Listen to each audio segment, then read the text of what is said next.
भगवान ऐसी पत्नी सबको दे। सुबह का वक्त था, मैं ऑफिस के लिए लेट हो रहा था। अक्सर मैं सुबह जल्दी तैयार हो जाता हूँ, लेकिन कल शाम ऑफिस का बहुत काम था, इसलिए देर रात तक जागना पड़ा। जागने की वजह से सुबह लेट उठा, इसलिए ऑफिस जाने में देरी होने लगी। मैंने बाथरूम में घुसते हुए पत्नी को आवाज़ लगाई कि वह मेरे कपड़े तैयार रखें। मैंने बाथरूम में ज़्यादा समय नहीं लगाया और जल्दी से नहाने के बाद बाहर आ गया। मैंने अपने बिस्तर पर देखा तो वहाँ कपड़े नदारद थे। मैंने गुस्से के स्वर में फिर से पत्नी को आवाज़ लगाई। शायद वह किचन में थी, मेरे लिए खाना तैयार कर रही होगी, इसलिए उसको मेरी आवाज़ नहीं सुनाई पड़ी, या फिर कुकर की उठती तेज सीटी में मेरी आवाज़ दब गई। इस बार मैंने गुस्से के साथ और तेज आवाज़ लगाई, लेकिन किचन से बड़ा प्यारा से रिप्लाई आया, आई। मेरा गुस्सा अपने चरम पर था। मुझे ऑफिस के लिए लेट हो रहा था। मैंने अंदर से बुरी तरह झल्लाया हुआ था। तभी पत्नी कमरे में आ जाती है और वह सीधे अलमारी की तरफ बढ़ जाती है। मैंने मन में सवाल आया कि क्या उनसे मेरी आवाज़ को सुना था या फिर सुनकर अनसुना कर दिया। फिलहाल जो कुछ भी हो, वह मेरी तरफ देखते हुए कपड़े बिस्तर पर रख देती है और वहाँ से जाने को होती है। अचानक वह वापस आती है और मुझसे बोली, अगर मैं तुम्हें किसी के साथ डिनर व फिल्म देखने के लिए बाहर जाने को कहूँ तो तुम क्या कहोगे। उसके पूछने का अंदाज थोड़ा अलग था। मैं समझ नहीं पा रहा था कि आखिर वह किसकी बात कर रही है और क्यों। शायद मैं जवाब देने के लिए तैयार था। मैं बोला, मैं समझूंगा कि अब तुम मुझसे प्यार नहीं करती। शायद उसने गुस्से अथवा प्यार में मेरी तरफ देखा, लेकिन फिर अलगे ही पल अपने होठों पर हल्की सी आती हुई मुस्कान को दाबते हुए बोली, मैं आपसे प्यार करती हूँ, लेकिन वह औरत आपसे ज़्यादा प्यार करती है, शायद मुझसे भी ज़्यादा, और आपके साथ कुछ समय बिताना चाहती है। मुझे पत्नी के मुंह से इस सवाल की उम्मीद नहीं थी। मेरे मन में एक संकेत में हजारों सवाल ऊपर नीचे होने लगे। आखिर किस औरत की बात कर रही है और किससे मिलवाना चाहती है। ऐसे हजारों सवालों के साथ मेरा मन मुझे घेर रहा था। आखिर मैंने पूछ ही लिया कि किसकी बात कर रही हो।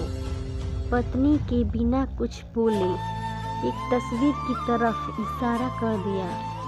वह तस्वीर मेरी माँ की थी, जो मुझसे दूर रहती थी, जिनसे कई महीनों से मैं मिला नहीं था। शायद काम की वजह से मैंने उन्हें फोन भी नहीं कर पाया। मैं अपनी व्यस्तता के कारण उन्हें समय ही नहीं दे पा रहा था। मैंने पत्नी की तरफ देखा। पत्नी ने मुस्कुराहट के साथ मेरा मोबाइल मुझे थमा दिया। मैंने माँ को फ़ोन किया और उनसे रात भर खाने और साथ में फिल्म देखने के लिए कहा। माँ मेरी आवाज़ सुनकर खामोश हो गई। शायद करुण स्वर था, तुम ठीक तो हो ना? तुम दोनों के बीच कोई परेशानी तो नहीं? माँ ने पूछा। उनके लिए मेरा एक इस तरह फ़ोन करना शायद किसी परेशानी का संकेत था। नहीं, कोई परेशानी नहीं, बस मैंने सोचा था कि आपके साथ बाहर जाना एक सुखद एहसास होगा। मैंने जवाब दिया और कहा, बस हम दोनों ही चलेंगे। उन्होंने इस बारे में एक पल के लिए सोचा और फिर कहा, ठीक है। शुक्रवार की शाम को जब मैं उनके घर पहुंचा तो वह मेरा इंतज़ार कर रही थी। मुझे देखकर उनका चेहरा खुशी से चमका, जैसे वर्षों में खोई कोई दौलत एकस्मात उन्हें मिल गई हो। मैंने माँ के पैर छूते और उन्हें गाड़ी की तरफ ले जाने लगा। वह बार बार मेरी तरफ देखकर हल्के हल्के मुस्कुराकर गाड़ी की तरफ बढ़ रही थी। कार में माँ ने बताया कि उन्होंने मेरी एक दोस्त को बेटे के साथ खाने के लिए बाहर जाने की बात बताई। वह काफ़ी प्रभावित थी। फिलहाल हम माँ की पसंद वाले रेस्तरां तक पहुँच चुके थे, जो कि दिखने में अब भी अच्छा और आरामदायक था। अंदर जाकर हम दोनों एक बैठ गए। मैंने पास रखी मेनू को उठाया और पढ़ने लगा। एकाएक मेरी निगाह माँ पर पड़ी। वह अभी भी मुझे देख रही थी, लेकिन इस बार वह मुस्कुरा गायब थी। वह उदास दिख रही थी। शायद मैंने मेनू पढ़ने में तो ज़्यादा समय नहीं लगा दिया।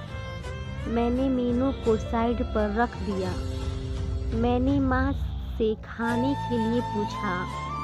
उन्होंने मेनू की तरफ इशारा करके मुझसे कहा, तुम याद है जब तू छोटा था और हमारे साथ बाहर खाना खाने आता था, मैं भी तेरे लिए इसी तरह मेनू गौर से देखती और तेरे लिए अच्छा सा खाना ऑर्डर करती थी जो तुझको पसंद था। लेकिन अब वक्त बदल गया है, महंगाई भी बहुत हो गई है, तू शायद मेनू में कुछ नहीं नया देख रहा हो।